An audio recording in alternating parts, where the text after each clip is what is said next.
கொன்னவன் முஸ்லீமு, கொல்லப்பட்டவன் இந்து. இப்படியா பரப்புறது? நம்ம நாட்டு எல்லை பரப்புல வந்து தீவிரவாதிகள் தாக்குதல் நடத்தினா அவங்க எல்லாம் முஸ்லீமு, இந்துக்களை மட்டும் கொண்டிருக்கிறாங்க, பேண்ட்டை ஊத்து பார்த்துட்டு முஸ்லீம்களை போக சொல்லிட்டாங்க. இந்த செய்தியை நீங்க பரப்பிக்கிட்டு இருக்கீங்க. ஏன் சார் இத்தனை முஸ்லீம் இத்தனை இந்துக்களை காப்பாத்தி இருக்கிறான்னு அந்த பொட்டு வச்சுக்கிட்டு கடவுள் நம்பிக்கை உள்ள ஒவ்வொரு இந்து பெண்களும் பிஸ்மில்லா பிஸ்மில்லா பிஸ்மில்லான்னு காப்பாத்தினாங்க.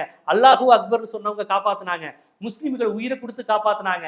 எங்களை முதுகுல தோல்ல ஏறி சுமந்துகிட்டு எங்களை காப்பாத்தினாங்கன்னு ஒவ்வொரு இந்துவும் தப்பித்து வந்த இந்து பெண் வாக்குமூலம் கொடுக்குதே. அல்லாஹ்வுக்கு நன்றி பிஸ்மில்லான்னு சொன்னவங்க தான் காப்பாத்தினாங்கன்னு. அந்த பெண்கள் குரான் கிடையாது, முஸ்லீம் கிடையாது, பகுத்தறிவாதிகள் கிடையாது, பெரியாரிஸ்ட் கிடையாது, மார்க்சிஸ்ட் கிடையாது. முழுக்க முழுக்க இந்து மத சடங்கு நம்பிக்கை உண்ட சராசரி இந்து குடும்பத்தை சேர்ந்த பெண்கள்.